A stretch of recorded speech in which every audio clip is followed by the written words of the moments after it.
Olá, turma. Vamos iniciar agora a unidade 2, que trata da elaboração de projetos. Essa unidade, ela vai trazer uma série de conteúdos importantes como a definição do escopo, a definição das atividades e da estrutura analítica do projeto, que é uma ferramenta de decomposição do projeto. Nós vamos entender a importância de definir as precedências e as sucessões de atividades dentro de um projeto. Vamos aprender a montar um cronograma e os diagramas de dependência e entender uma técnica que é importantíssima, que é o método do caminho crítico, que vai permitir que o gestor se concentre nas principais atividades de um projeto, sem que nenhuma dessas atividades atrase e, consequentemente, atrase o projeto como um todo. O objetivo principal da unidade 2 é apresentar para vocês as principais etapas para estruturar um projeto. Nós vamos entender essas etapas e o passo a passo dessas atividades, e sempre que possível nós vamos fazer alguma relação com as situações do cotidiano que vão exigir esse tipo de conhecimento e esse tipo de aplicação prática do gerenciamento de projetos. Olha só o tamanho do conteúdo que nós temos para estudar. Nós vamos entender que um processo de gerenciamento de projetos, ele consiste em uma série de conhecimentos necessários.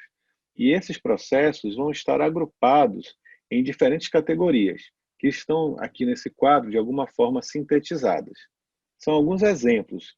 Hoje, quando a gente estuda o PMBOK, aquele guia mais amplo de gerenciamento de projetos, nós vamos entender que essas atividades, que esses conhecimentos, eles estão quebrados em outras áreas ou em outras situações eles também podem ter sido agrupados.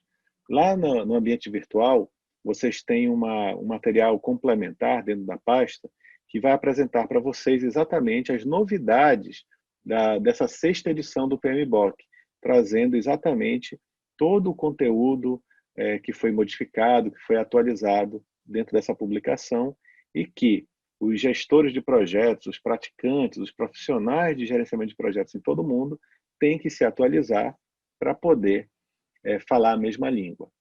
Então, para conhecer e trabalhar bem com projetos, nós vamos ter que ter conhecimento sobre gerenciamento da integração, que tem a ver com aquelas questões de coordenar os processos e as interfaces dessas tantas outras áreas de conhecimento, como, por exemplo, gerenciamento de qualidade, gerenciamento de escopo, de recursos, de tempo, de comunicações, de partes interessadas, riscos, enfim, é muita coisa que você precisa conhecer, porque exatamente o projeto é algo normalmente complexo.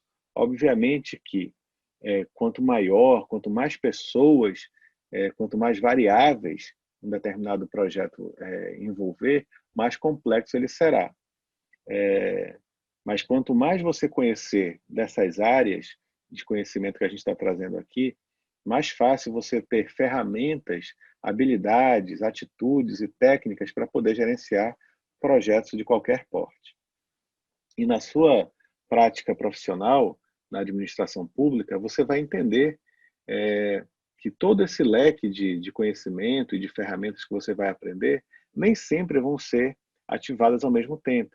Você vai precisar selecionar corretamente para não usar nem muito, nem menos do que é necessário para cada situação.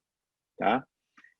E aí nós vamos entender que todos esses conhecimentos, gerenciamento da qualidade, do tempo, de riscos e de custos de um projeto, eles vão estar integrados em um grande emaranhado de técnicas e de momentos onde isso vai acontecer. Esse quadro aqui, ele representa, de forma resumida, o fluxo de processos dentro do gerenciamento de projetos.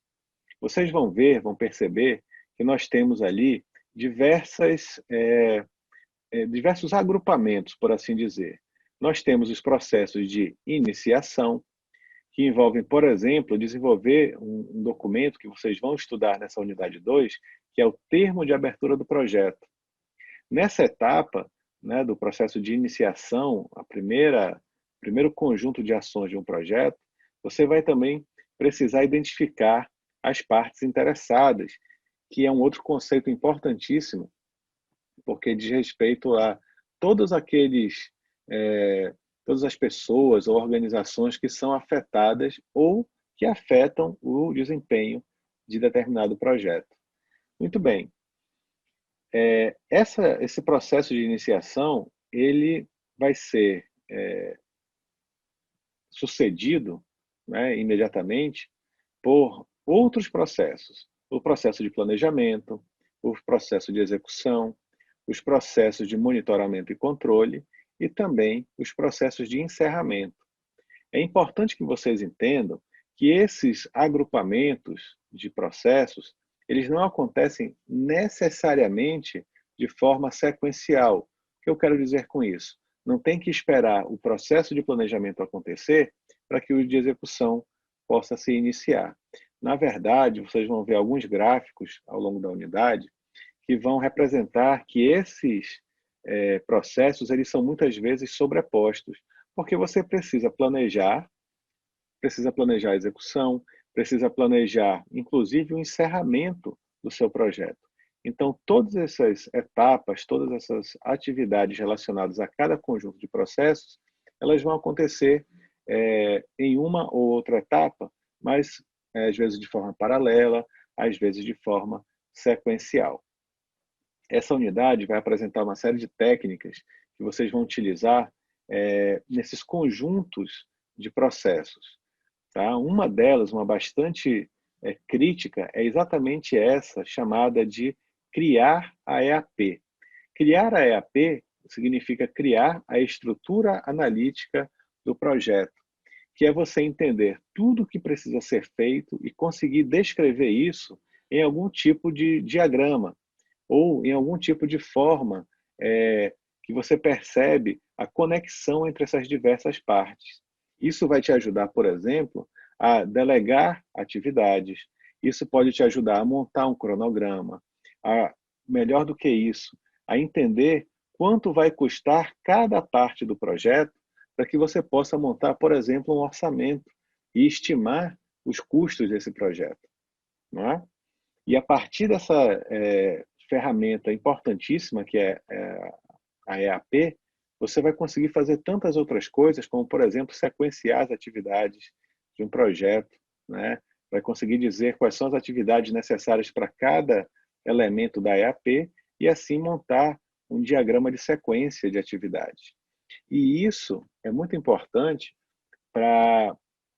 como insumo para uma técnica chamada de método do caminho crítico, que eu já mencionei algumas vezes, e que consiste em você enxergar nitidamente, claramente, em quais atividades você tem alguma folga, ou seja, alguma possibilidade de atrasar ou de distribuir melhor o tempo naquela atividade, e em quais atividades você não tem brecha, você não tem folga, você não tem chance de atrasar, porque se você atrasar naquelas atividades que compõem o chamado caminho crítico, certamente você vai atrasar todo o projeto.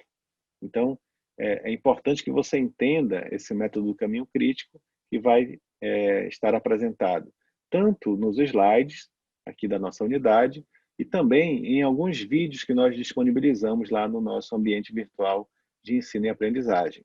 Além disso, eu coloquei como material complementar uma outra técnica ainda mais avançada para quem tiver curiosidade e desejo de aprender sobre isso, que é o método da corrente crítica. É um estudo avançado que apresenta algumas limitações do método do caminho crítico e algumas soluções para essa deficiência, vamos assim dizer, do método do caminho crítico. Vale a pena vocês darem uma olhada. Esse método da corrente crítica ele é baseado numa teoria chamada teoria das restrições, que é algo muito bacana de se conhecer. Se vocês ainda não estudaram isso, recomendo fortemente que leiam a respeito, porque isso ajuda bastante a você entender quais são as limitações, os gargalos ou as restrições na gestão que você precisa superar. Tá bom? Bem, quando terminar a unidade 2, então nós vamos conseguir interpretar o que é um plano de projeto e até mesmo elaborar um plano de projeto. nós vamos classificar e organizar as atividades de maneira analítica e em forma de mini projetos ou subprojetos ou subetapas. Nós vamos poder planejar as atividades por meio de gráficos de Gantt, que é uma ferramenta para você demonstrar as etapas de um projeto, como se fosse um cronograma visual, por assim dizer. Vamos identificar o caminho crítico, que eu acabei de mencionar para vocês, e vamos conseguir diferenciar duas técnicas importantes de programação em projetos, que é o PERT, baseado em tempo, e o PERT, baseado em custo. Tá bom? Então, fiquem ligados nessa unidade, aprofundem os conhecimentos a partir do material complementar e dos vídeos que estão disponibilizados para complementar o conteúdo dos slides das aulas. E qualquer dúvida, vão lá no Fórum Tira Dúvidas e participem tanto do Fórum Avaliativo e entreguem a segunda etapa do projeto lá no PM Canvas, que é a atividade 2, relacionada ao conhecimento dessa unidade.